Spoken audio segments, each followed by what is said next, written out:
आजानुलम्बितभुजकनकावदातु संकीर्तनैकपितरो कमलायताक्षो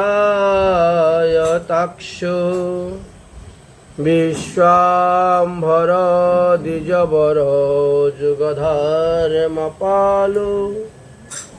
वन्दे जगत्प्रियकरो करुणायावतारो नमो त्रिकालसत्ताय जगन्नाथसुताय च सवित्राय सपुत्राय सकलत्राय ते नमः। कौस्तुरीतिलकं ललाटे पटले वक्षस्थले कौस्तुभं नासागिरे परमुखितिकं करतले वेणुकरे कङ्कणं सर्वाङ्गे हरिचन्दनं सुललितं कण्ठे च मुक्तावली गोपश्रीपरिवेष्टितं विजयते गोपालचूड़ामणि तप्त कांचन गौरांगी राधे वृंदावनेश्वरी विश्वभानुसुते देवी तं नमामि हरिप्रिये। नारायणं नमस्कृतं नरं चैव नरोत्तमं देवीं सरस्वती व्यासेन ततो जयमुदीरयेत्। तुलसी काननं यत्र यत्र पद्मवनानि च पुराणं पठनं यत्र तत्र सन्निहितो हरि। वाञ्छाकल्पतरुभ्यश्च कृपा सिन्धुभ्यो एव च पतितानां पावनेभ्यो वैष्णवेभ्यो नमो नमः। जय रूप सनातन भट्ट रघुनाथ श्रीजीव गोपाल भट्ट दास रघुनाथ এই চয় গোস্বামীর করি চরণ বন্দন যাহা হইতে বিঘ্ননাশ অভীষ্ট পূরণ। সকল শ্রোতা বৈষ্ণব মাতৃবৃন্দরে করি নমস্কার, কৃপা করি চরণ ধুলি দাও শিরিতে আমার। দুর্গমে পতিমেন বৈশ্য স্খলত পাদেন গতের মোহ সকৃপা যষ্টিদানেন সন্তু সন্তু অবলম্বনম। বল কলিযুগ পাবন অবতার শ্রী শ্রী গৌরাঙ্গ মহাপ্রভু কি জয়।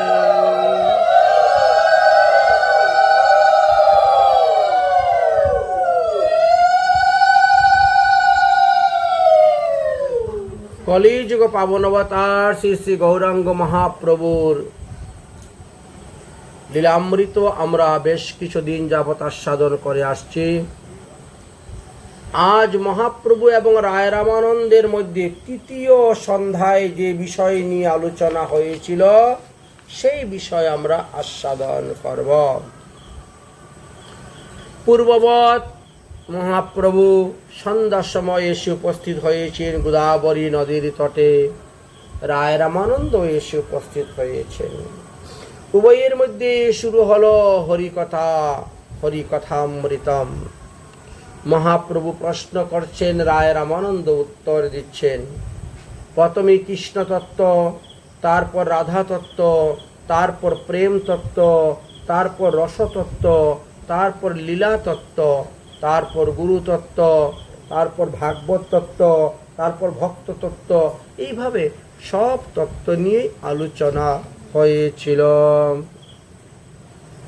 তো সেই সমস্ত কথা শ্রবণ করিতে করিতে করিতে করিতে মহাপ্রভু তিনি তিনার নিজের রূপকে আর সংবরণ করে রাখতে পারছেন না, গোপন করে রাখতে পারছেন না। মহাপ্রভু তিনার লীলা কথা শ্রবণ করতে করতেই তিনি সেম রূপ ধারণ করলেন, আবার সেই রূপটাকে গোপন করে নিচ্ছেন। কখনো রাম রূপ ধারণ করছেন, আবার রূপটাকে গোপন করে নিচ্ছেন। কখনো রাধা রূপ ধারণ করে নিচ্ছেন, আবার রূপটাকে গোপন করে নিচ্ছেন। হৃষ্ট গোষ্ঠী কৃষ্ণ কথা কহি কতক্ষণ, প্রভু পদ ধরি রায় করে নিবেদন। হে প্রভু, আপনার শ্রীচরণে আমি একটা জিনিস নিবেদন করব। মহাপ্রভু বলছেন, কি নিবেদন করবে বলো? রায় রামানন্দ বলছেন, এক সংশয় মোর আছে হৃদয়ে, কৃপা করি কহমরি তাহা নিশ্চয়ে। আমার মনের মধ্যে একটা সংশয়, সন্দেহ আজ 3 দিন ধরেই ঘুরতেছে, কিন্তু বলবো বলবো বলে আর বলা হচ্ছে না।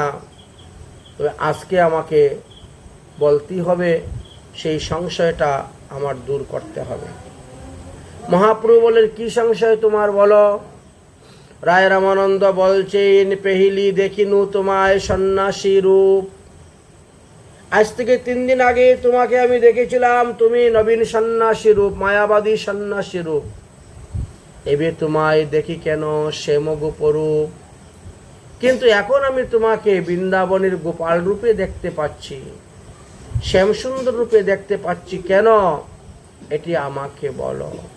এবং তোমার পাশে স্বর্ণ কান্তি প্রতিমা দাঁড়িয়ে আছে, তিনিই বা কে আমাকে তুমি বলো। তার স্বর্ণ কান্তিতে যেন তোমার সমস্ত অঙ্গ ঢাকা পড়ে গেছে, তোমার মুখে বাসি, তোমার নয়ন দুটি চঞ্চল। তোমার এই রূপ দেখে আমার মনে বড় বিস্ময় হইতেছে। হে প্রভু, ইহার কারণ কি আমাকে বিস্তারিত ভাবে বলো। মহাপ্রভু তখন নিজেকেই নিজে গোপন করতে চাইলেন বলে কথাটাকে অন্যদিকে ঘুরিয়ে নিলেন। অন্যদিকে ঘুরিয়ে নিয়ে মহাপ্রভু কি বলছেন?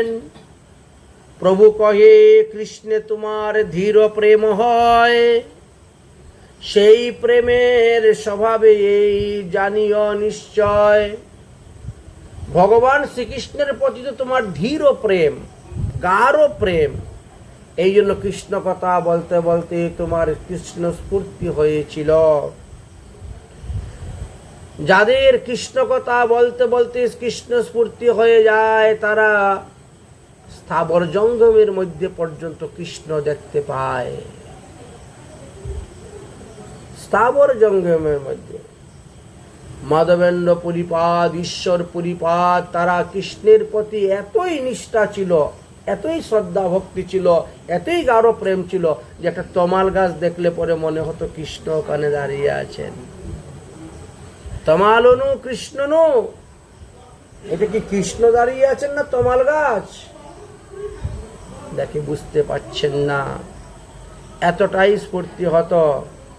হে রায় রামানন্দ, তোমার হৃদয়ে গাঢ় কৃষ্ণ প্রেমের উদয় হয়েছে, তাই কৃষ্ণ তোমার স্ফূর্তি হচ্ছে।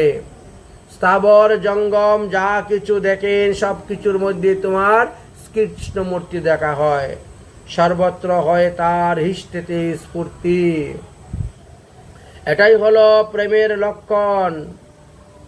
তাই রাধা কৃষ্ণে তোমার গাঢ় প্রেম হয়েছে, আর এই জন্যই তুমি যেদিকেই তাকাচ্ছ সেই দিকেই রাধা কৃষ্ণ দেখতে পাচ্ছ, যেই দিকে তাকাচ্ছ সেই দিকেই রাধা কৃষ্ণ দেখতে পাচ্ছ।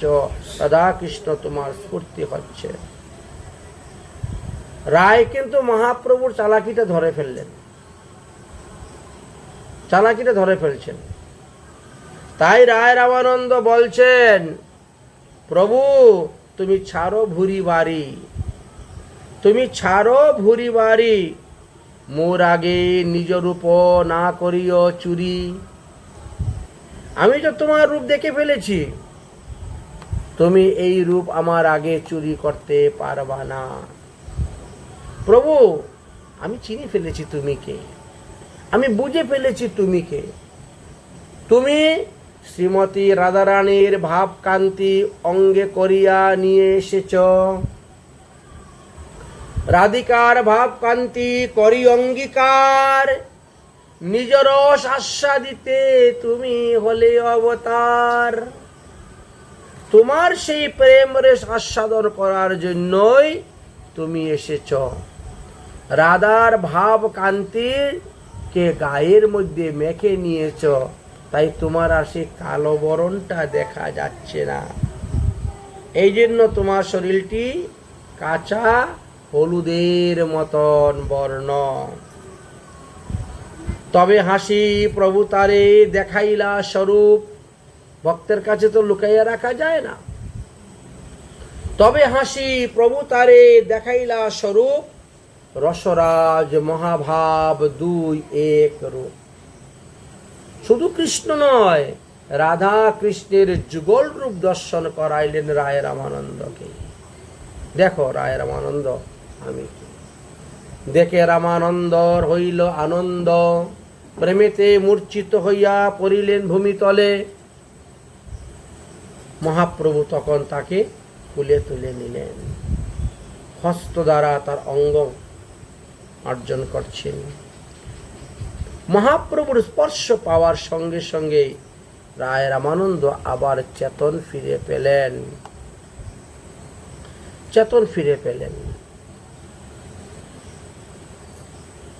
তিনি আবার দেখতে পেলেন মহাপ্রভু সন্ন্যাসী বেশ।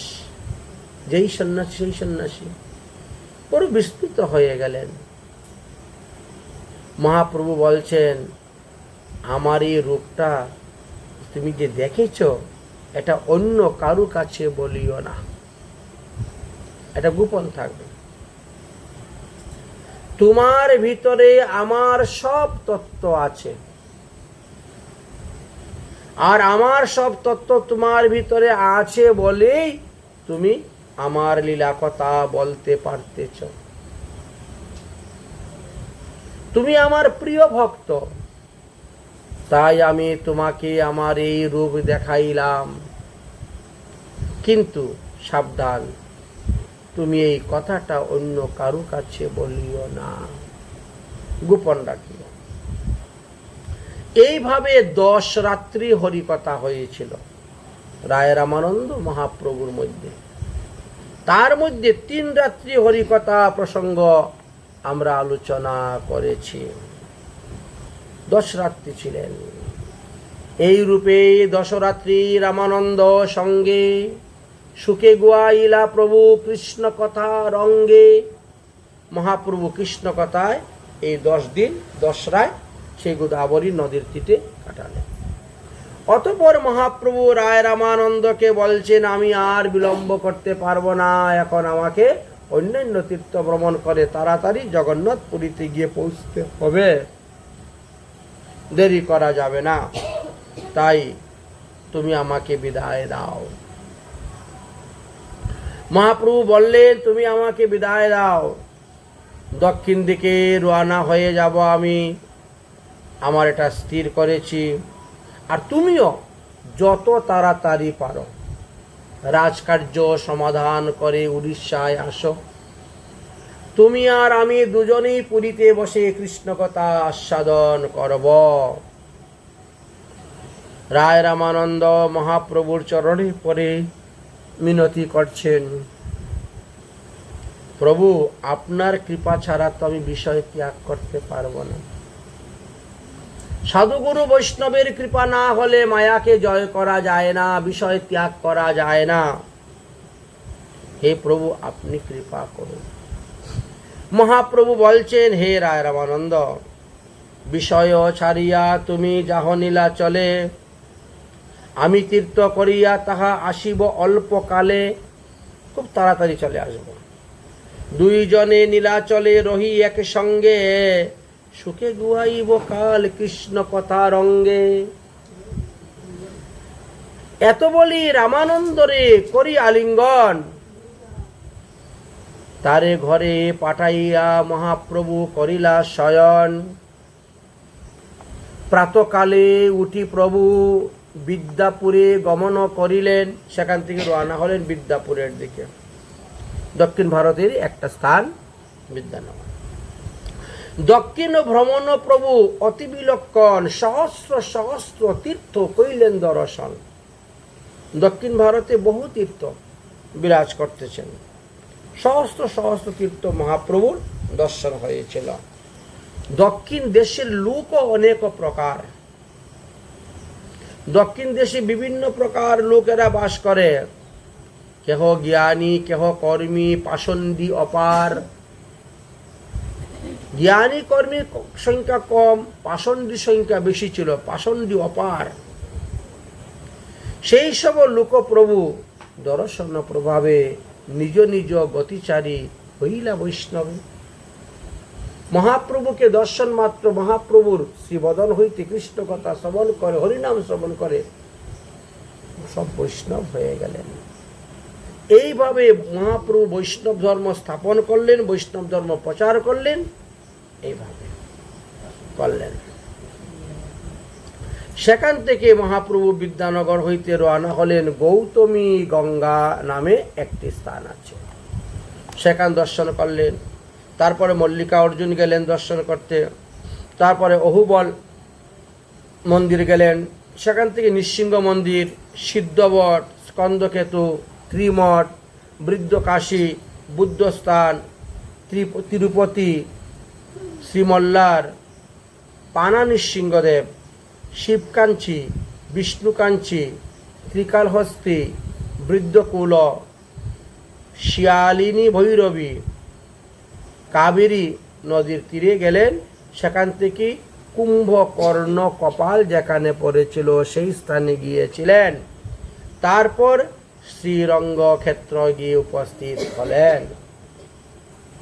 শ্রীরঙ্গ ক্ষেত্রে যখন উপস্থিত হয়েছেন তখন সেখানে একজন শুদ্ধ সদাচারী বৈষ্ণবের সঙ্গে সাক্ষাৎ হলো। নাম হলো তার বঙ্কট ভট্ট। তারা সপরিবারে সবাই প্রসাদ বুঝে, পরিবারের সবাই কৃষ্ণ কথার কৃষ্ণ ভক্ত ছিলেন। তাই মহাপ্রভুকে যখন দেখলেন, মহাপ্রভুর মুখে যখন কৃষ্ণ কথা শুনছেন, হরিনাম শুনছেন, তখন ওই বঙ্কট ভট্টের মনটা ফিরে গেল। যদিও পরনে লাল কাপড় আছে, কিন্তু ইনি মায়াবাদী সন্ন্যাসী নয়, ইনি বৈষ্ণব সন্ন্যাসী। আর মায়াবাদী সন্ন্যাসীর মুখে হরিনাম মহামন্ত্র শোনা যায় না। তারা তো নিজেরাই ব্রহ্ম, তাহলে আর কার উপাসনা করবে, কার নাম জপ করবে, কার মন্ত্র জপ করবে? এই জন্য তাদের মুখে শোনা যায় না। মহাপ্রভুর মুখে যখন হরিনাম শুনলেন তখন বঙ্কট ভট্ট বুঝতে পারলেন ইনি বৈষ্ণব সন্ন্যাসী। তাই মহাপ্রভুর কাছে গিয়ে উপস্থিত হলেন, হয়ে বললেন, হে সন্ন্যাসী ঠাকুর, কৃপা করে চলুন আমার গৃহে, আজকে দুপুরবেলা আমার এখানে প্রসাদ গ্রহণ করবেন। মহাপ্রভু আদ্যমধ্য সব জিজ্ঞাসা করলেন, সবকিছু জানলেন। মহাপ্রভু গিয়ে উপস্থিত হলেন, মহাপ্রভুকে পাদ্যার্ঘ দিয়ে বসাইলেন, আরতি আদি করলেন, আচমন করলেন, সবকিছু করাইলেন। সেই বঙ্কট ভট্টের একটি পুত্র ছিল যার নাম গোপাল ভট্ট গোস্বামী। আমাদের এই 6 গোস্বামীর মধ্যে যে এক গোস্বামী গোপাল ভট্ট গোস্বামী, তিনি ছিলেন এই বঙ্কট ভট্টের ছেলে। বঙ্কট ভট্ট তারা 3 ভাই ছিলেন, বঙ্কট ভট্ট, ত্রিমল্ল ভট্ট আর প্রবোধানন্দ সরস্বতী। তারা সবাই শ্রী সম্প্রদায়ের বৈষ্ণব। দৈবে মহাপ্রভুর সঙ্গে সাক্ষাৎ শ্রীরঙ্গনাথজি মন্দিরে। তাই তারা মহাপ্রভুকে একেবারে আপন করে নিয়ে নিলেন। স্বজাতীয় বৈষ্ণব পেয়েছে। মহাপ্রভু প্রসাদ পাওয়ার পরে বসে কৃষ্ণ কথা আরম্ভ করেছেন।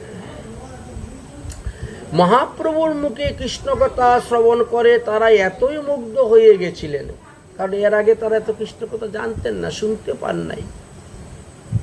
তখন তারা মহাপ্রভুকে নিবেদন করলেন যে প্রভু, সামনে চাতুর্মাস্য আসতেছে, আপনি আমাদের এখানে থাকুন 4 মাস, আর 4 মাস আমাদের কৃষ্ণ কথা শোনান, অন্য কোথাও যাওয়ার দরকার নেই। চাতুর্মাস্য ব্রত আসতেছে। মহাপ্রভু বলেন, ঠিক আছে, তাহলে চাতুর্মাস তোমার বাড়িতে থাকবো, কৃষ্ণ কথা বলবো। এই যে সামনে আসতেছে শ্রাবণ, ভাদ্র, আশ্বিন, কার্তিক,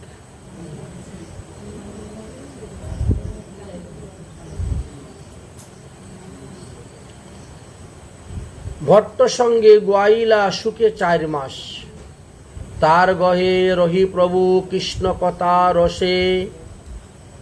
ভট্ট সঙ্গে গোয়াইলা সুখে 4 মাসে। এই 4 মাস শুধু কৃষ্ণ কথাই চলছে। লক্ষ লক্ষ লোক আইসে নানা দেশ হইতে মহাপ্রভুর শ্রীবদন হইতে কৃষ্ণ কথা শোনার জন্য। লক্ষ লক্ষ লোক আইসে নানা দেশ হইতে, সবে কৃষ্ণ নাম কহে প্রভুকে দেখিতে। এর আগে তারা জীবনে কোনোদিন কৃষ্ণ কথা বলেও নাই, কৃষ্ণ নাম করেও নাই। কিন্তু মহাপ্রভুকে যখন তারা দর্শন করল, মহাপ্রভুর মুখে যখন তারা কৃষ্ণ কথা শুনলেন, তখন তাদের মুখেও কৃষ্ণ কৃষ্ণ কৃষ্ণ কৃষ্ণ শুরু হয়ে গেল জপ। মহাপ্রভু সবাইকে উপদেশ দিতেন, কৃষ্ণ নাম বিনা কেহ নাহি কহ আর, সবে কৃষ্ণ ভক্ত হও লোক চমৎকার। কৃষ্ণ ভক্ত না হলে মুক্তির কোনো উপায় নেই। এইভাবে মহাপ্রভু তাদেরকে উপদেশ দিতেন। মহাপ্রভুর শ্রীমুখ থেকে কৃষ্ণ কথা শ্রবণ করতে করতে তারাও কৃষ্ণ ভক্ত হয়ে উঠলেন।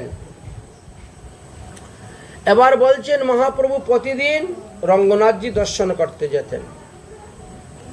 সেই রঙ্গনাথজি মন্দিরের বারান্দায় বসে এক ব্রাহ্মণ গীতা পাঠ করতেন। সেই ব্রাহ্মণের নাম হলো যুধিষ্ঠির ব্রাহ্মণ। দেবালয়ে আসি করে গীতাবর্তন, সেই ক্ষেত্রে রহে এক বৈষ্ণব ব্রাহ্মণ, যুধিষ্ঠির নামে ব্রাহ্মণ। তো মহাপ্রভু গিয়ে বসতেন, বসে তিনার মুখ থেকে ওই গীতা পাঠ শ্রবণ করতেন। ওই ব্রাহ্মণ যতক্ষণ গীতা পাঠ করে ততক্ষণই ব্রাহ্মণ কাঁদে। যেদিন গীতা পাঠ শেষ হলো, তারপরে মহাপ্রভু জিজ্ঞাসা করলেন, গীতার কোন শ্লোকটা তোমার হৃদয়ের মধ্যে লেগেছে? তুমি খালি কেঁদেই যাচ্ছ, কেঁদেই যাচ্ছ, কেঁদেই যাচ্ছ। বিপ্র কহে, আমি গুরু আজ্ঞা অনুসারে গীতা পাঠ করি, গীতার শ্লোকের অর্থ আমি জানি না। আমি সংস্কৃত পড়ি নাই তো গীতার অর্থ জানি না। বলে, তাহলে তুমি কাঁদো কেন? গীতা পড়তে গিয়ে তুমি কাঁদছো কেন? কোন অর্থটা তোমার হৃদয়ের মধ্যে লেগেছে সেটা তুমি জানো না, বুঝো না, তুমি কাঁদো কেন? তখন যুধিষ্ঠির ব্রাহ্মণ বললেন, আমি যতক্ষণ গীতার শ্লোক পড়ি ততক্ষণ গীতার মধ্যে আমি দেখতে পাই ভগবান শ্রীকৃষ্ণ রথের মধ্যে বসে অর্জুনকে উপদেশ দিচ্ছেন। এই দৃশ্যটা আমি দেখতে পাই। এই জন্যই গীতা পাঠ ছাড়ার আমার মন করে না। আমি গীতা পাঠ করেই যাই, গীতা পাঠ করেই যাই, আর প্রভুকে দেখে কাঁদি। এই কথা শ্রবণ করার পরে মহাপ্রভু তাকে গাঢ় আলিঙ্গন করলেন, করে বললেন, তোমারই গীতা পাঠ যথার্থ, তুমি এই গীতা পাঠের অধিকারী। বিপ্র বলছেন, আমি অর্জুনের রথে শ্রীকৃষ্ণকে দেখে যে আনন্দ পেয়েছিলাম, এখন তোমাকে আলিঙ্গন করে তার থেকে দ্বিগুণ আনন্দ পেয়েছি। তার মনে হয় তাহলে তুমি সেই কৃষ্ণ। মহাপ্রভু তখন তাহাকে আসল রূপ দর্শন করাইয়া দিয়েছিলেন এবং আবার নিষেধ করলেন যে আমার এই রূপের কথা তুমি কখনো কারো কাছে বলিও না। এইভাবে যুধিষ্ঠির ব্রাহ্মণকে মহাপ্রভু কৃপা করেছিলেন। সেখান থেকে মহাপ্রভু আবার তীর্থ ভ্রমণে রওনা হলেন। চললেন। সেই বিপ্র মহাপ্রভুর বড় ভক্ত হইল, 4 মাস প্রভুর সঙ্গ কবু না ছাড়িল। যখন তিনি বুঝতে পারলেন মহাপ্রভু স্বয়ং ভগবান, তখন তিনি আর মহাপ্রভুর সঙ্গ ছাড়লেন না। এই মতো ভট্টগৃহে রহে গৌরচন্দ্র, নিরন্তর ভট্ট সঙ্গে কৃষ্ণ কথানন্দ। দিনের বেলাও কৃষ্ণ কথা, রাত্রিবেলাও কৃষ্ণ কথা। কৃষ্ণ কথা ছাড়া কোনো আর আন কথা নাই, কোনো আজে বাজে কথা নাই। এখন কথা হলো, বঙ্কট ভট্ট ছিলেন শ্রী সম্প্রদায়ের বৈষ্ণব। শ্রী সম্প্রদায় বলতে লক্ষ্মী দেবী সম্প্রদায়। লক্ষ্মী দেবী যে সম্প্রদায়কে প্রবর্তন করেছিলেন তার নাম শ্রী সম্প্রদায়। ওই সম্প্রদায়ের লোক যারা আছেন তারা লক্ষ্মী নারায়ণের উপাসনা করে থাকেন। একদিন মহাপ্রভু পরিহাস করে বলছেন বঙ্কট ভট্টকে, আরে ভট্টজি, তোমার কাছ থেকে একটা কথা জানতে চাই আমি।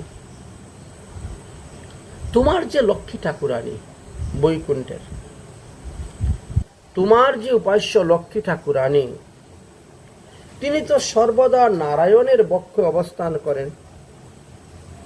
তিনি হলেন পতিব্রতা শিরোমণি। তাহলে কেন আমরা শুনতে পাই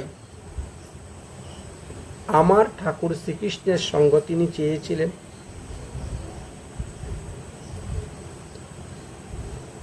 কৃষ্ণ তো গোপ বালক, গোচারক। তাকে পাওয়ার জন্য তোমার লক্ষ্মী ঠাকুরানী বেলবনে এসে বসে তপস্যা করেছিলেন, ব্রত করেছিলেন, এ কথা শুনতে পাই। ভট্ট কহে কৃষ্ণ নারায়ণ একই স্বরূপ, কৃষ্ণেতে অধিক লীলা বৈদিক দাদি রূপ। তখন বঙ্কট ভট্ট বলছেন কৃষ্ণ নারায়ণ তো একই, নারায়ণেতে লীলা কম আছে, কৃষ্ণতে লীলা বেশি আছে। এই জন্য লক্ষ্মী দেবী কৃষ্ণের সঙ্গে লীলা করতে এসেছিলেন। এতে তো দোষের কোনো কিছু দেখি না আমি। কারণ কৃষ্ণকে স্পর্শ করলে কখনো পতিব্রতা ধর্ম নষ্ট হয় না। লক্ষ্মী যদি কৃষ্ণকে স্পর্শ করেন তাহলে লক্ষ্মীর পতিব্রতা ধর্ম নষ্ট হয়। হয়তো কৌতূহল করিয়া লক্ষ্মী চেয়েছিলেন কৃষ্ণের সঙ্গম, এটা তো হতে পারে। কৃষ্ণ সঙ্গে পতিব্রতা ধর্ম নহে নাশ, অধিক লাভ পাইলে তাহার রাস বিলাস। রাস বিলাস পেলে তো আরো লাভ। বিনোদিনী লক্ষ্মী হয় কৃষ্ণের অবিলাস, ইহাতে কি দোষ, কেন তুমি করো উপহাস? মহাপ্রভুকে বলছেন বঙ্কট ভট্ট। মহাপ্রভু বলছেন, আরে আমি তো দোষের কথা বলছি না, আমি বলছি যে আমি শাস্ত্রে শুনেছি লক্ষ্মী দেবী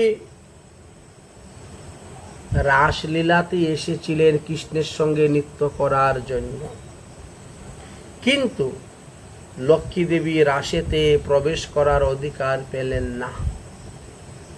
কৃষ্ণের সঙ্গে রাসলীলা করার অধিকার পেলেন না। কেন পেলেন না, তার কারণটা কি, সেটা আমি আপনার কাছে জানতে চাচ্ছি।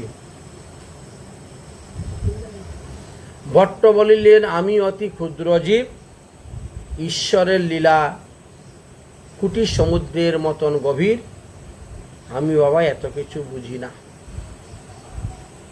অতএব আপনি যদি তার কারণ বুঝে থাকেন তাহলে আপনি কৃপা করে আমাকে বলেন, আমি শ্রবণ করতে চাই। আমি তো অত কৃষ্ণলীলা জানি না, বলুন।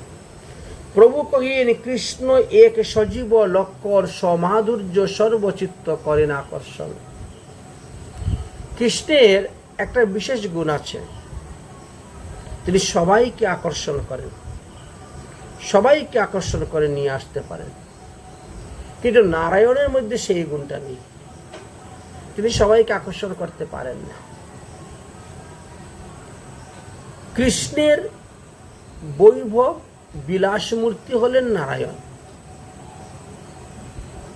কৃষ্ণ নারায়ণ হয়েছেন, কিন্তু নারায়ণ কৃষ্ণ হতে পারেন নাই, পারবেন না। অতএব প্রভু কহিন, কৃষ্ণে এক সজীব লক্ষণ স্বমাধুর্য সর্বচিত্ত করেন আকর্ষণ। তিনি কাকে না আকর্ষণ করেছেন? ব্রজলোকের ভাবে যেই করে তারে ভজন,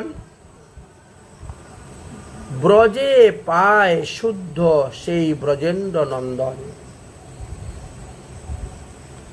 শ্রুতিগণ গোপীগণ অনুগত হইয়া ব্রজেশ্বরী মূর্তি ভজে গোপী ভাব লইয়া। কৃষ্ণকে সেই পেতে পায় যে গোপীভাবে কৃষ্ণের ভজন করে গিয়েছেন, যে রাধারানীর অনুগত হয়ে ভজন করেছেন, সেই কৃষ্ণকে পেয়েছে, সেই রাসে যেতে পেরেছে, সেই রাসলীলার অধিকার পেয়েছে। কিন্তু তোমার লক্ষ্মী দেবী, তিনি সেই বৈকুণ্ঠ থেকে এসেছিলেন সেই ঐশ্বর্য জ্ঞান নিয়ে, যার কারণে তিনি রাধারানীর অনুগত হতে চাইলেন না। কোনো সখীগণ, কোনো গোপীগণ, কোনো মঞ্জুরিগণের অনুগত হতে চাইলেন না, যার কারণে তিনি কৃষ্ণকে পেলেন না। বাহ্যান্তরে গোপী দেহ ব্রজে যবে পাইল, সেই দেহে কৃষ্ণ সঙ্গে রাসলীলা করিল। যারা পূর্ব জন্মে তপস্যা করেছেন, করে গোপী দেহ প্রাপ্ত হয়েছেন, তারাই কৃষ্ণের সঙ্গে রাসলীলা করতে পেরেছেন। গোপ জাতি কৃষ্ণ, গোপী প্রিয় সীতাহার। দেবী বা অন্য স্ত্রীতে কৃষ্ণে না করে অঙ্গীকার। এই রাসলীলাতে কোনো দেবকন্যাকে কৃষ্ণ অঙ্গীকার করেন নাই।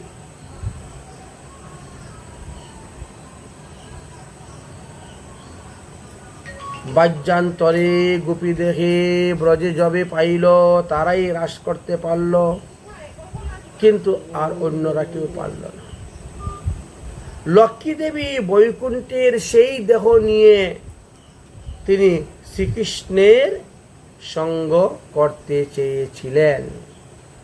তিনি গোপীর অনুগত স্বীকার করলেন না, আর রাগানুগা ভজনও তিনি করলেন না।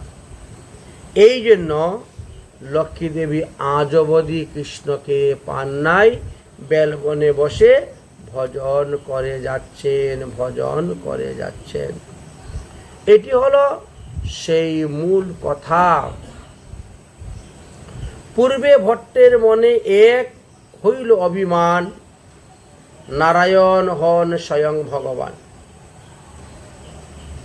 বঙ্কট ভট্টের মনে একটা অভিমান ছিল যে নারায়ণ স্বয়ং ভগবান, আর কেউ ভগবান নয়।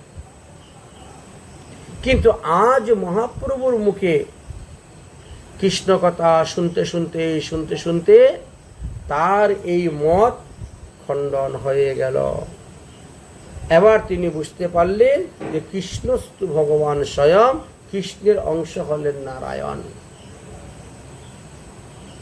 প্রভু কহেন, ভট্ট তুমি না করি অসংশয়, স্বয়ং ভগবান কৃষ্ণ এই তো নিশ্চয়। নারায়ণ ভগবান, কিন্তু স্বয়ং ভগবান নন। কৃষ্ণস্তু ভগবান স্বয়ং। কৃষ্ণের বিলাস মূর্তি হলেন নারায়ণ, বৈকুণ্ঠে অবস্থান করতেছেন। অতএব লক্ষ্মী আদেয় হরে তার মন। লক্ষ্মী থেকে আরম্ভ করে সমস্ত দেবকন্যাগণ, দেবস্ত্রীগণের মন কৃষ্ণ হরণ করেছিলেন। স্বয়ং ভগবান কৃষ্ণ হরেন লক্ষ্মীর মন।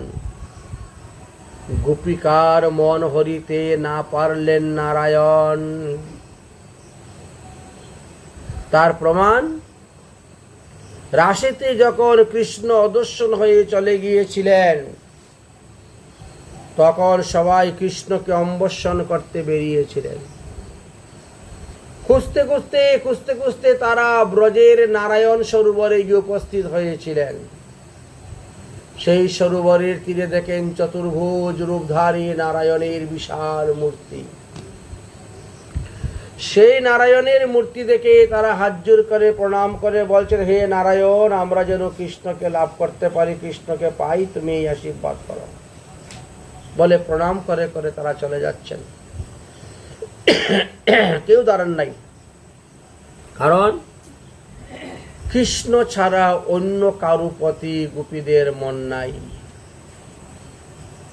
নারায়ণ ভগবান, তাই তিনি নমস্য, কিন্তু গোপীদের উপাস্য নয়।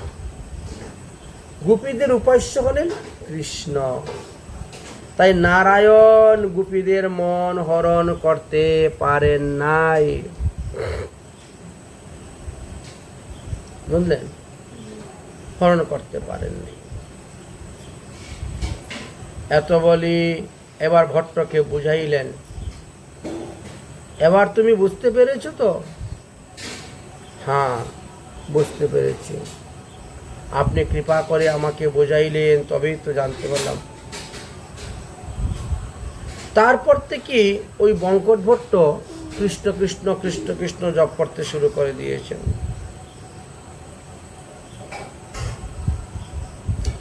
ভট্ট কহে, অগাধ ঈশ্বর লীলা কিছুই না জানি, তুমি সেই কহ সেই সত্য করে মানি।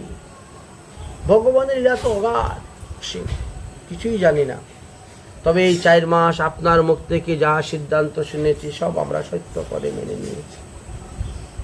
যার রূপ গুণ ঐশ্বর্যে কেহ না পায় অন্ত, না পায় সীমা, এ বিষয়ে জানেন কৃষ্ণ ভক্তির মহিমা। এবার বুঝতে পারলাম আমি কৃষ্ণ ভক্তির মহিমা কি। অতএব সার্থক আপনার সঙ্গ করায়, আপনার মুখে হরি কথা শোনায়। আপনি আমাকে কৃপা করলেন, এত বলি ভট্ট পড়িলা প্রভুর চরণে। মহাপ্রভুর চরণে তিনি পড়ে গেলেন।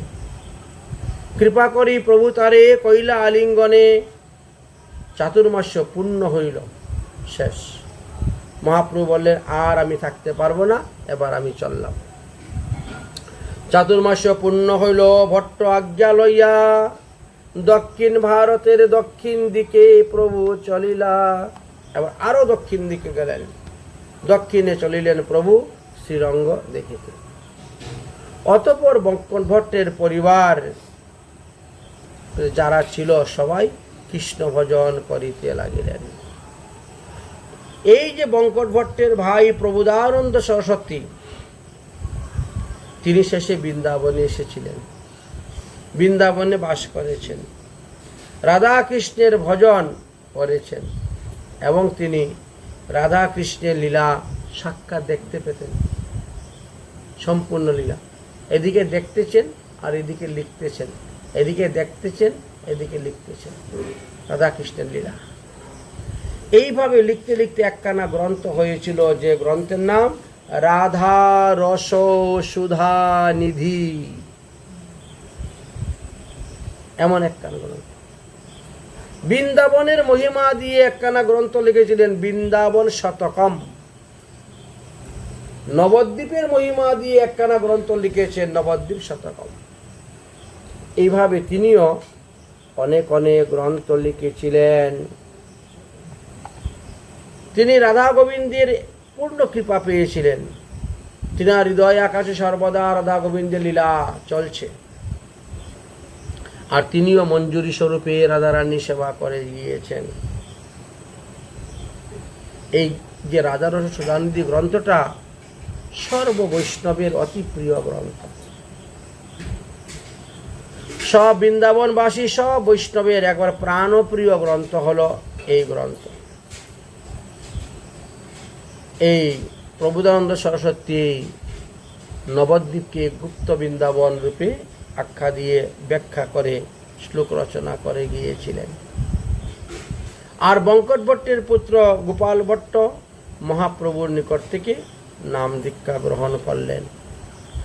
মহাপ্রভুর সঙ্গে যেতে চাইলেন। মহাপ্রভু বলছেন, এখন তুমি ছোট শিশু, এখন তোমার বালক, যাওয়ার দরকার নেই। এখন তুমি গৃহে বসে হরিভজন করো, মাতা পিতার সেবা করো। মাতা পিতা অন্তর্ধান হওয়ার পর তুমি বৃন্দাবনে আসিও। তখন আমি তোমাকে আরো সাধ্য সাধন তত্ত্ব শিক্ষা দেওয়ার ব্যবস্থা করব। এইভাবে মহাপ্রভু সর্বদেশে বৈষ্ণব ধর্ম প্রচার করে যাচ্ছে। এতগুলো শ্রী সম্প্রদায়ের বৈষ্ণবদের কথা। শ্রী সম্প্রদায়কে দুই ভাগে ভাগ করা হয়েছে, এক রামানুজ সম্প্রদায়, এক রামানন্দী সম্প্রদায়ে কথা বলা হয়ে থাকে। এতক্ষণ আমরা রামানুজ সম্প্রদায়ের কথা বলেছিলাম, এখন আমরা রামানন্দী সম্প্রদায়ের কথা বলবো। মহাপ্রভু যখন দক্ষিণ ভারতে তীর্থ ভ্রমণ করছেন, তীর্থ ভ্রমণ করতে করতে স্কন্দক্ষেত্র নামে একটি স্থানে উপস্থিত হয়েছেন। সেখানে একটি বটবৃক্ষ আছে, নাম হলো সিদ্ধবট। সেই স্থানে গিয়ে উপস্থিত হয়েছেন। সেখানে রামানুজ সম্প্রদায়ের গণের দ্বারা তিরুপতি মূর্তি আছে, আর ভগবান রামের মূর্তি পূজা হচ্ছে। এই রামানুজ সম্প্রদায় হইতে রামানন্দী প্রকট হয়েছিলেন, উদ্ভূত হয়েছিল সম্প্রদায়। তারা সীতারামের উপাসনা করে থাকেন।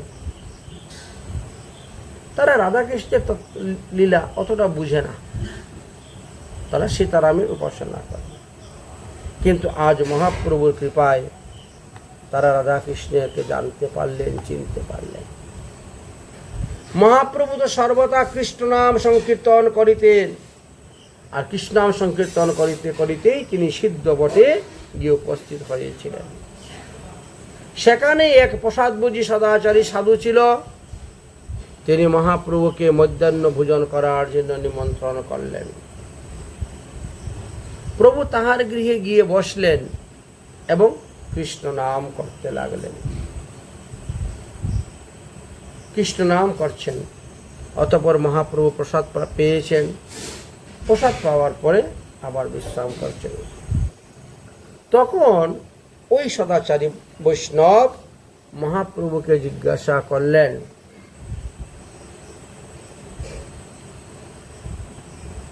যে আপনার শ্রীবদনে থেকে কৃষ্ণ নাম শুনতে শুনতে আমার সারা জীবনের অভ্যাসটা ছুটে গেল। আমি তো আগে রাম নাম করতাম, কিন্তু এখন আমিও কৃষ্ণ কৃষ্ণ বলি, কৃষ্ণ নাম করি। প্রভু কহেন, পূর্বে তুমি নিরন্তর লইলে রাম নাম, এবে কেন নিরন্তর লও কৃষ্ণ নাম? বিপ্র করে এই তোমার দর্শনের প্রভাব, তোমা দেখিয়া গেল মোর আজন্ম স্বভাব।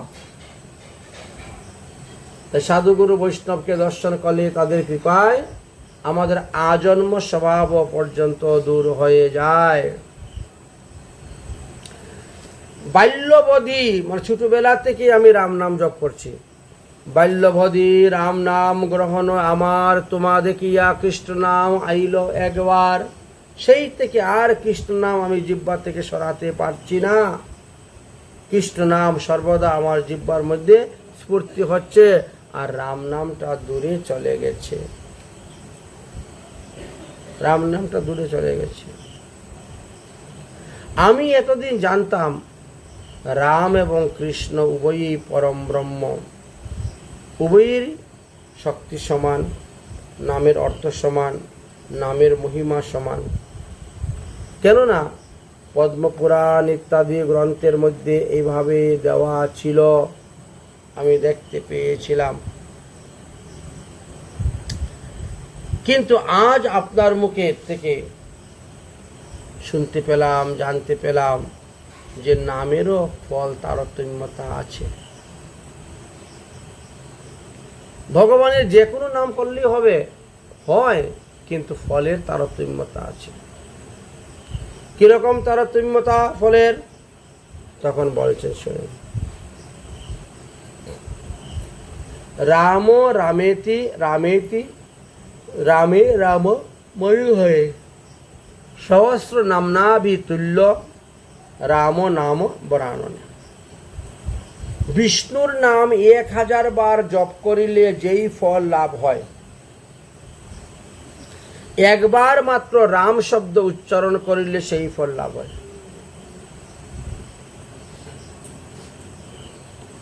বিপ্র বললেন, বাহ, 1000 বার বিষ্ণু বিষ্ণু বিষ্ণু বিষ্ণু বিষ্ণু বিষ্ণু বিষ্ণু বিষ্ণু 1000 বার বললে পরে আপনি যে পুণ্য ফল পাবেন, একবার যদি রাম বলেন সেই ফল পেয়ে যাচ্ছেন। তারপরে ব্রহ্মাণ্ড পুরাণে লিখে আছে, সহস্র নামনা পুণ্যাতম তিরাত্রা বৃত্তু ইয়ৎ ফলম একা বৃত্তা তো কৃষ্ণস্য নাম একম তো প্রয়শ্চতি। এবার বললেন, 3 বার রাম নাম করলে যে ফল হয়, 3000 বার বিষ্ণু নাম করলে যেই ফল হয়, একবার কৃষ্ণ নামে সেই ফল পাওয়া যায়। এতটাই কৃষ্ণ নামের মহিমা, একবার কৃষ্ণ নামে সেই ফল পাওয়া যায়। তাহলে বিষ্ণুর নাম 3000 বার জপ করা সমান একবার রাম নাম জপ করা, আর 3 বার রাম নাম জপ করা সমান একবার কৃষ্ণ নাম জপ করা। একবার কৃষ্ণ নাম জপ করলে সেই ফল অনায়াসে লাভ করা যায়। সুতরাং 3 বার রাম নাম জপ করে কি হবে? তাই কৃষ্ণ নামের এতটাই শক্তি। ওই সমস্ত তত্ত্ব কথা জানা সত্ত্বেও সম্প্রদায়ের ভাব রক্ষার জন্য, সম্প্রদায়ের ভাব বজায় রাখার জন্য ইষ্টদেব রামের নাম জপ করি। কিন্তু তোমার দর্শনে যবে হলো, তোমার মুখে যখন কৃষ্ণ নাম শুনলাম, তখন থেকে আমার মুখেও কৃষ্ণ নাম আইতে আরম্ভ হয়ে গেল। তাহার মহিমা তবে হৃদয়ে লেগে গেল। আমার মনে হচ্ছে সেই কৃষ্ণই তুমি। তুমি সন্ন্যাসী রূপে এসেছো আমাকে কৃপা করিবার জন্য। এই বলে ওই বিপ্র মহাপ্রভুর চরণে জড়িয়ে ধরেছেন। প্রভু তাহাকে কৃপা করিয়া সেখান থেকে বৃদ্ধ কাশী মহাপ্রভু চলে গেলেন। বৃদ্ধ কাশীতে রওনা হয়ে গেছেন।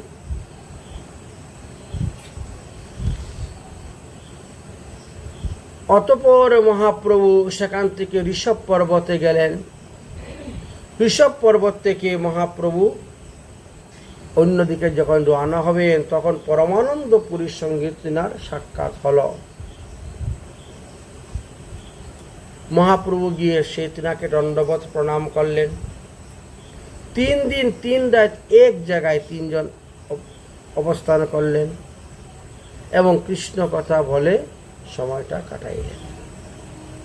তারপর মহাপ্রভু সেখান থেকে শৈলগিরি পর্বতে গমন করেছিলেন। সেখানে যাওয়ার পরে মহাদেব এবং পার্বতীর সঙ্গে সাক্ষাৎ হয়েছিল। মহাদেব এবং পার্বতী তারা ব্রাহ্মণীর বেশ ধারণ করে সেখানে অবস্থান করিতেছিল। মহাপ্রভু দেখি দুহার হইল উল্লাস, তাহাদের গৃহে 3 দিন করিলা বাস। মহাপ্রভু তাই বলছেন, সেখান থেকে মহাপ্রভু আবার পুরীর অভিমুখে রওনা হইলেন। এবার রাস্তায় যত যত তীর্থ আছে সব দর্শন করতে করতে পুরীতে পৌঁছবেন। এইভাবে তিনার দক্ষিণ ভারত ভ্রমণ হচ্ছে।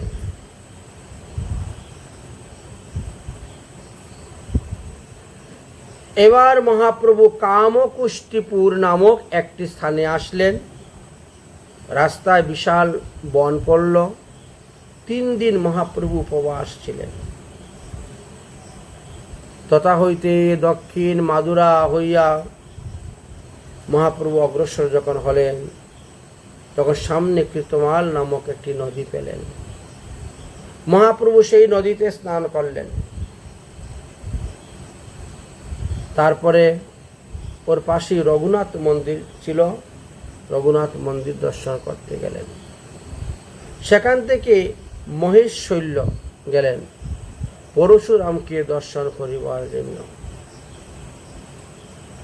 তারপরে সেখান থেকে ধনুকুটি তীর্থেতে গেলেন, সেখানে মহাপ্রভু স্নান করলেন। অতঃপর সেতুবন্ধ রামেশ্বর গেলেন, সেখানে গিয়েও কিছুদিন থাকলেন, বিশ্রাম করলেন।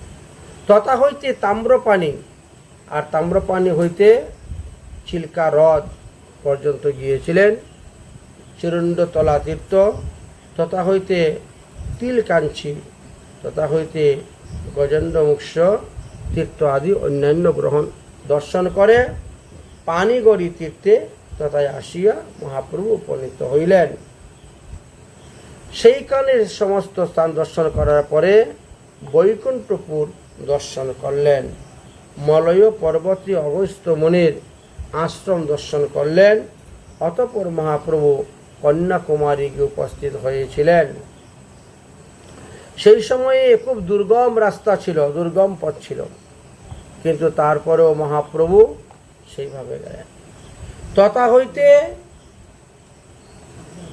আমলিতা গেলেন, তারপরে মল্লার দেশে প্রবেশ করলেন। মল্লার দেশে যাওয়ার পরে সেখানে কার্তিকের একটি ভজন স্থান ছিল, সেই স্থান দর্শন করতে গেলেন। শ্রীরামচন্দ্র যে ঘাটে দিয়ে, যে সমুদ্রের পার দিয়ে পার হয়েছিলেন, সমুদ্র দিয়ে, সেই স্থান দর্শন করলেন। এক রাত্রি তথায় বিশ্রাম করলেন।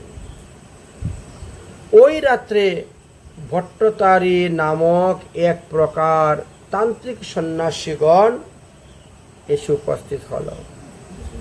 এই তান্ত্রিক সন্ন্যাসীরা মারণ, উচাটন, বশীকরণ ইত্যাদি প্রকার বিদ্যা তারা জানেন।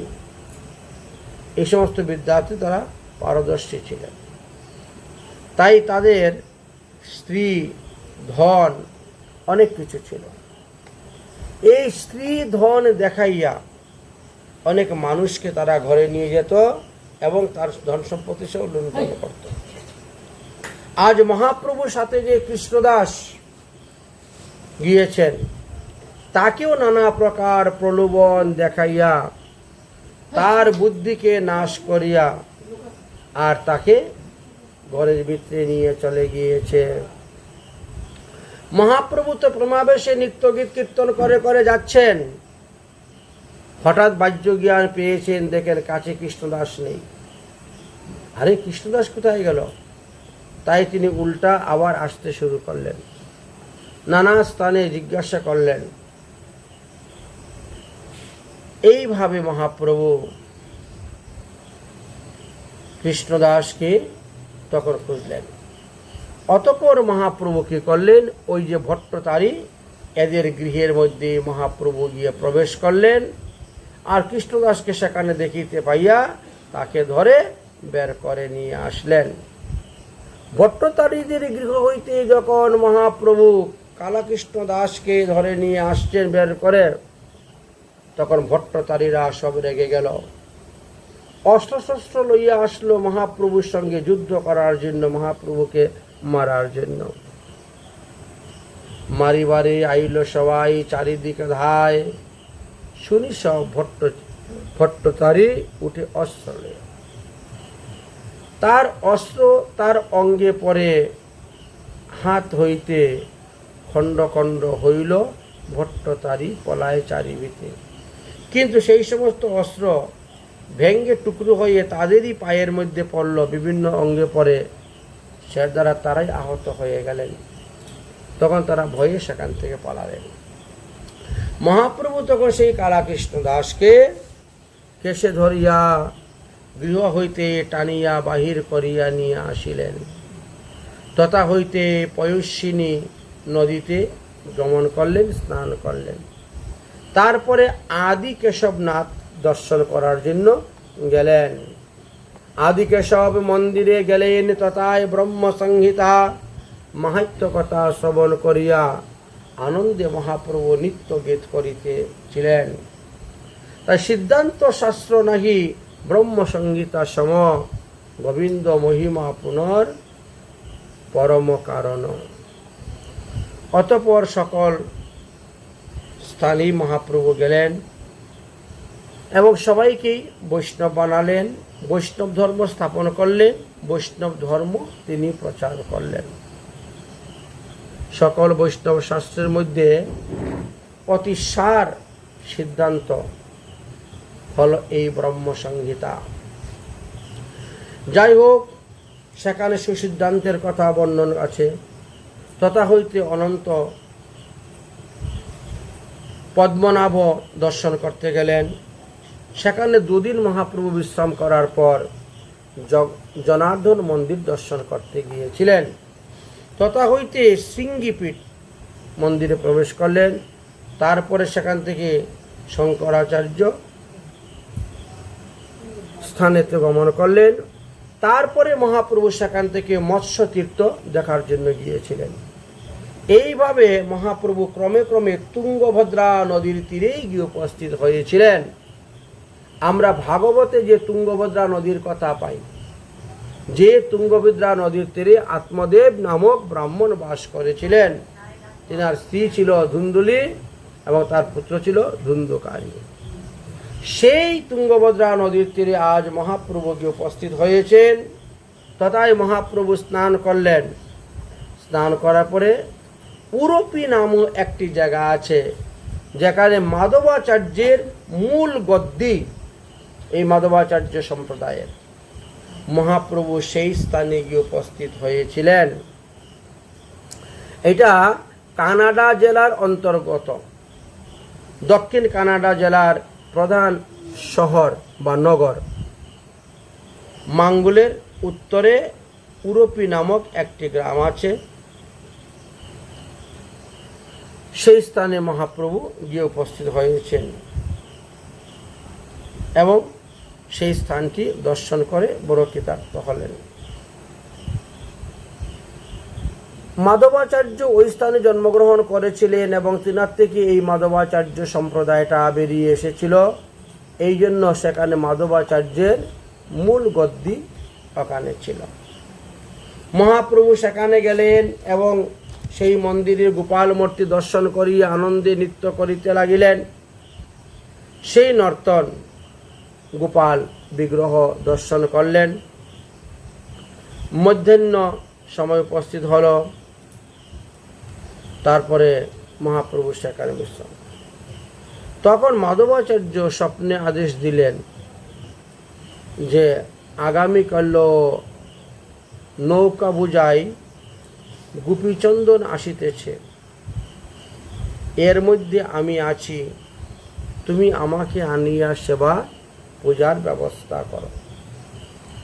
মহাপ্রভু সেই স্বপ্ন আদেশ পাওয়ার পর তিনি উঠে দাঁড়ালেন এবং স্থানীয় সমস্ত ভক্তদেরকে মহাপ্রভু বললেন।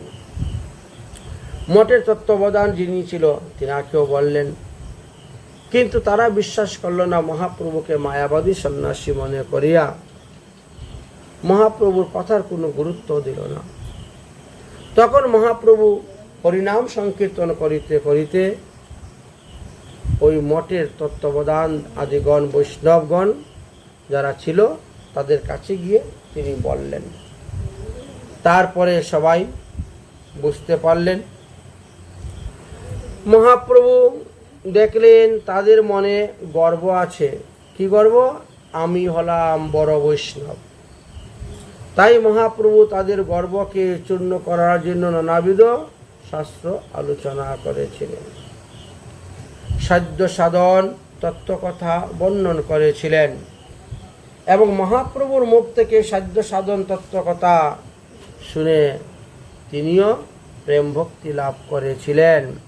সাধ্য সাধন আমি না জানি ভালো মতে, সাধ্য সাধন তত্ত্বকথা বুঝাইবা আমাতে। আচার্য কহের বর্ণাশ্রম ধর্ম কৃষ্ণের সমর্পণ, এই হয় কৃষ্ণ ভক্তের শ্রেষ্ঠ সাধন। পঞ্চবিধ মুক্তি পাইয়া বৈকুণ্ঠে গমন সাধ্য শ্রেয় হয়, আর হরি ভজনের দ্বারা সেই মুক্তি অনায়াসে লাভ করা যায়। প্রভু কহে শাস্ত্র কহিন শ্রবণ কীর্তন কৃষ্ণ প্রেম সেবা ফলে পরম সাধন। সর্বশাস্ত্রে ভগবানের নাম সংকীর্তনের কথা বলেছে, অতএব সবাই হরিনাম সংকীর্তন করো, হরিনাম সংকীর্তন করো। এই হরিনামের দ্বারা, হরিনামকে আশ্রয় করে এক এক ভক্ত এক এক ভাগে ভগবানকে লাভ করতে পেরেছিলেন। তাই ভক্তিকে নবভাগে, নববিধা ভক্তি ভাগ করা হয়েছে। অর্থাৎ 64 প্রকার ভক্তি অঙ্গের মধ্যে 9টি শ্রেষ্ঠ, যা প্রহ্লাদ মহাশয় শ্রীমদ্ ভাগবত মহাপুরাণের সপ্তম স্কন্ধের 5ম অধ্যায়ের 18 নম্বর শ্লোকেতে বলে গিয়েছেন। শ্রবণম কীর্তনম বিষ্ণু স্মরণম পাদ সেবনম অর্চনম বন্দনম দাস্য সৈক্য আত্মনিবেদনম। এই 9 প্রকার ভক্তির কথা বললেন প্রহ্লাদ মহাশয়। এই নববিধা ভক্তির দ্বারা আমরা অনায়াসে ভগবান পাদপদ্ম লাভ করতে পারি। তাহলে এই যে নববিধা ভক্তি, এই নববিধা ভক্তি যারা লাভ করেছিলেন, তারা 9 জনের নাম শাস্ত্রে দেওয়া আছে। কি কি 9 জনের নাম বলেন? শ্রবণে হলেন পরীক্ষিত মহারাজ। পরীক্ষিত মহারাজের আর কোনো পুণ্য ছিল না, একমাত্র 7 দিন তিনি ভাগবত কথা শ্রবণ করেছেন, আর এর দ্বারা তিনি সমস্ত পাপ থেকে মুক্ত হইয়া ভগবত ধামে চলে গিয়েছিলেন। তাই শ্রবণে পরীক্ষিত মহারাজ, কীর্তনে সুখদেব গোস্বামী পাদ, তিনি ভাগবত কথা, ভগবানের লীলা কথা কীর্তন করেছেন, তাই তিনি অমর হয়ে গেলেন, তিনিও ভগবত ধামে আছেন। এবার স্মরণ, শ্রবণম কীর্তনম স্মরণম। স্মরণে কে ছিলেন? প্রহ্লাদ মহাশয়। প্রহ্লাদ ভগবানকে সর্বদা স্মরণ করতেন, কিন্তু কোনো কোনো মতে দেখা আছে যে পিতু মহারাজের নামও দেখা যায় না। অর্চনে পিতু, প্রহ্লাদ মহাশয় শ্রবণে। পাদ সেবনে লক্ষ্মী দেবী। লক্ষ্মী দেবী শুধু কালী নারায়ণের চরণ সেবা করেই তিনি কৃতার্থ হয়ে গেলেন। অর্চনে পিতু মহারাজের কথা লেখা আছে। পিতু মহারাজ ভগবানের চরণ অর্চন। অম্বরীশ মহারাজও ভাগবতে দেওয়া আছে এবং পিতু মহারাজের কথাও দেওয়া আছে, অর্চনে পিতু মহারাজ। এবার স্তুতি, প্রণতি, বন্ধন। বন্ধনের দ্বারা কে ভগবান পেয়েছিল? অকুর। স্তুতির দ্বারা, প্রণতির দ্বারা, বন্ধন দ্বারা। আর দাস্যভাবে কে ভগবান পেলেন? হনুমান। সৈক্যভাবে কে ভগবান পেলেন? অর্জুন। আর আত্মনিবেদনের দ্বারা কে ভগবান পেলেন? বলিরাজা। এই তো নববিধা ভক্তির কথা। শ্রবণম কীর্তনম বিষ্ণু স্মরণম পাদ সেবনম অর্চনম বন্দনম দাস্য আত্মনিবেদনম। এই যে নববিধা ভক্তি, এই নববিধা ভক্তির এই 9 জন লাভ করেছিলেন। যাই হোক, এই নববিধা ভক্তির দ্বারা এই পঞ্চম পুরুষার্থ প্রেম লাভ করা যায়। শ্রবণ কীর্তন হইতে কৃষ্ণ হয় প্রেমা, সেই পঞ্চম পুরুষার্থ কর্ম হইলে প্রেম ভক্তি লাভ করা যায়, না হলে প্রেম ভক্তি লাভ করা যায় না। তাই পঞ্চবিধ মুক্তি ত্যাগ করে ভক্তগণ, ফলগ করি মুক্তি দেয় নরকের সম। তাই যারা প্রকৃত ভক্ত তারা কখনো মুক্তি চান না, তারা সর্বদা চান ভগবানের সেবা, সেবা করে সুখ দিব, এইমাত্র অবিলাস। তাই মুক্তি কর্ম 2 বস্তু ত্যাগ করে ভক্তগণ, সেই 2 স্থাপন তুমি করো সাধ্য সাধন। সন্ন্যাসী দেখিয়া মোরে না করো বঞ্চন, না কহিবা তিহু সাধ্য সাধন লক্ষণ।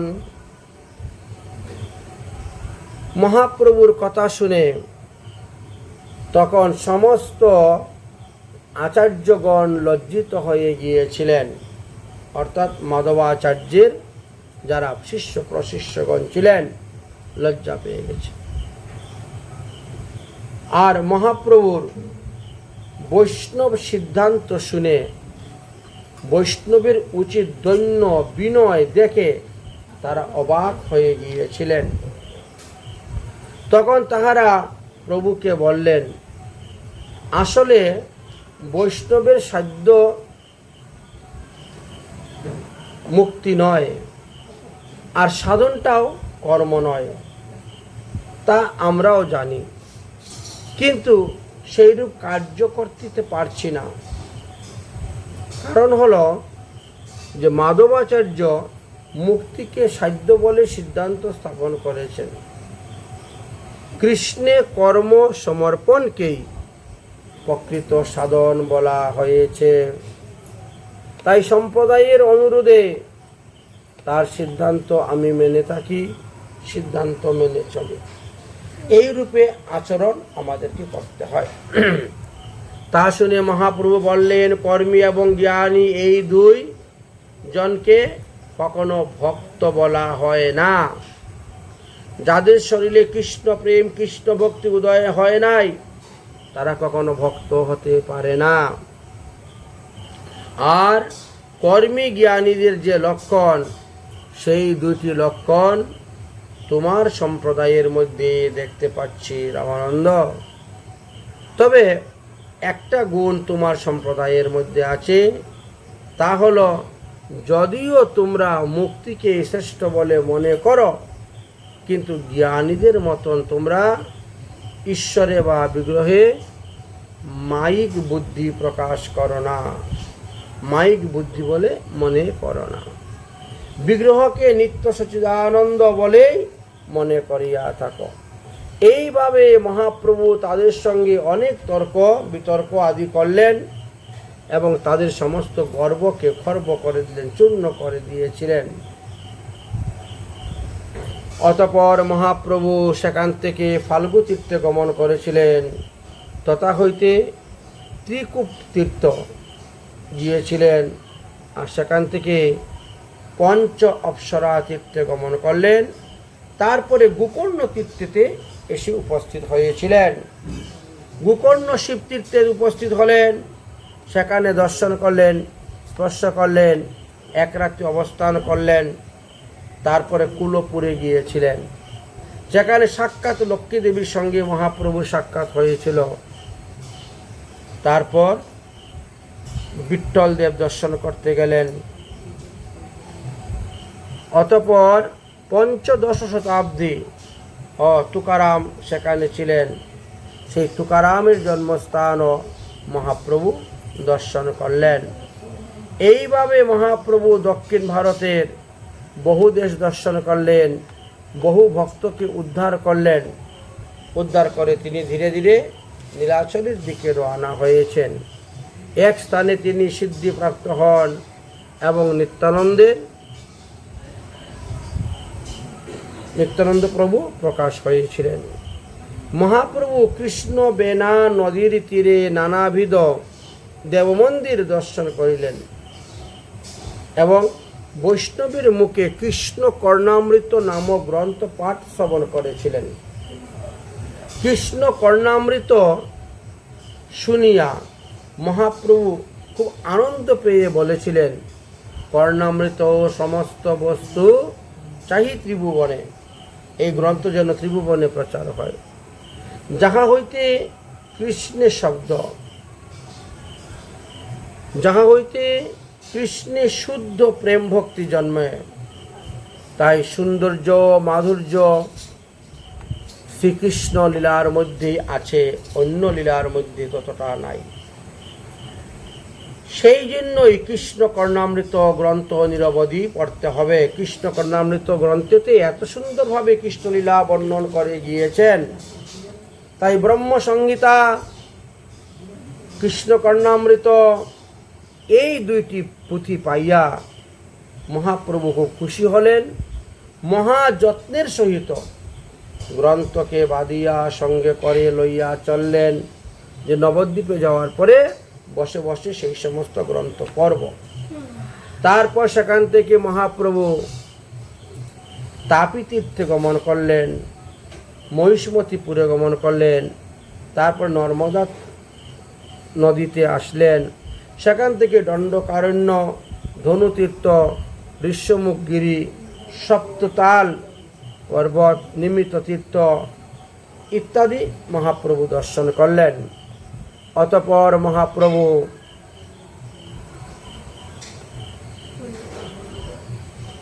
সেখানে থেকে আবার অন্যদিকে রওনা হলেন। এইভাবে মহাপ্রভু বহু তীর্থ গমন করেছিলেন, বহু সন্ন্যাসীকে কৃপা করেছিলেন, বহু রামানন্দীকে সামানন্দী করেছিলেন এবং সর্বত্র বৈষ্ণব ধর্ম প্রচার করে করে অগ্রসর হচ্ছেন। অতঃপর মহাপ্রভু পাম্পা সরোবর এসেছিলেন, যেখানে রামচন্দ্র কিছুদিন অবস্থান করেছিলেন, যেখানে সুগ্রীব আর ওই বালির মধ্যে যুদ্ধ হয়েছিল। সেই পাম্পা সরোবরে গিয়েছিলেন, ওখানে সুগ্রীব অবস্থান করতেন। তারপর সেখান থেকে পঞ্চবটী আসলেন, তারপরে নাসিক, ত্রম্বকেশ্বর, ব্রহ্মগিরি, কুশবর্তা, তারপরে গোদাবরী। এইভাবে মহাপ্রভু দক্ষিণ ভারতের অনেক স্থান দর্শন করতে করতে তিনি বিদ্যানগরে এসে উপস্থিত হয়েছিলেন। রায় রামানন্দ তখন শুনতে পেলেন মহাপ্রভু নীলাচলে এসে উপস্থিত হয়ে গেছেন। রামানন্দ রায় শুনি প্রভুর আগমন, আনন্দে আসিয়া কইলা প্রভু সহ মিলন। অর্থাৎ মহাপ্রভু আসার আগে রায় রামানন্দ তার সমস্ত কার্য সম্পূর্ণ করে তিনি নীলাচলে এসে মহাপ্রভুর জন্য অপেক্ষা করছিলেন। আজ মহাপ্রভু এসে উপস্থিত হয়ে গেছেন, তাই চরণে ধরিয়া দণ্ডবত প্রণাম করিল। মহাপ্রভু তাহাকে ধরিয়া আলিঙ্গন করিয়া বলিলেন, তুমি যে যে প্রেমের সিদ্ধান্ত বলেছিলে, তাহা আমি কৃষ্ণ কর্ণামৃত নামক গ্রন্থ আর ব্রহ্মসংগীতা নামক গ্রন্থ, এই দুই গ্রন্থের মধ্যে পেয়েছি। আচ্ছা আচ্ছা, এই দুইটা গ্রন্থ কি তুমি লিখেছ না তুমি লিখো নাই? তিনি বলছেন, না না, আমি লিখবো কেন, এই সমস্ত গ্রন্থ তো আমি লিখিনি। অতঃপর মহাপ্রভু যে যে তীর্থে গমন করেছিলেন, যে যে তীর্থের যে মহিমা, সব বসে বসে তিনি সব ভক্তদের নিকটে বলতে শুরু করলেন।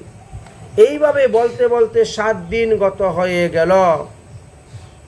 অতঃপর রামানন্দ বলিলেন, আমি রাজার নিকট হইতে আজ্ঞা নিয়েছি যে আমি আর রাজকার্য করতে পারবো না, এখন বয়স হয়েছে, আমি হরিভজন করব, নীলাচলে যাইব। সুতরাং 10 দিন পরেই আমি নীলাচলে যাইব এবং আপনার সঙ্গে আমি সর্বদাই অবস্থান করব, কৃষ্ণ কথা রঙ্গে থাকব। এইভাবে মহাপ্রভুর সঙ্গে বিদ্যানগরে রায় রামানন্দের সাক্ষাৎ হইল। আবার অতঃপর মহাপ্রভু সেখান হইতে নীলাচলে আবার যাত্রা আরম্ভ করে কয়েকদিনের মধ্যে আলালনাথে এসে উপস্থিত হলেন। মহাপ্রভু আলালনাথে এসেছেন এই কথা শ্রবণ করতে পেয়ে সবাই গিয়ে উপস্থিত হয়েছেন মহাপ্রভুকে নিয়ে আসার জন্য।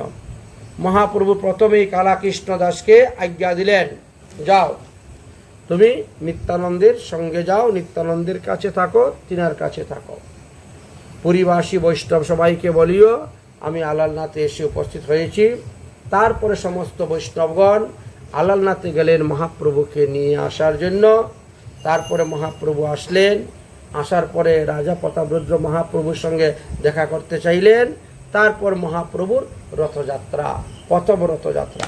তাই আগামী কল্য এই রথযাত্রার মহিমা, রথে রশি ধরে টানলে কী লাভ হয়, রথেতে জগন্নাথ দর্শন করলে কী লাভ হয়, রথে জগন্নাথ থাকলে পরে আরতি করলে কী লাভ হয়, ভোগ লাগাইলে কী লাভ হয়, ফুল তুলসী নিবেদন করলে, ফুলের মালা অর্পণ করলে কী লাভ হয়, ইত্যাদি কথা আলোচনা করব।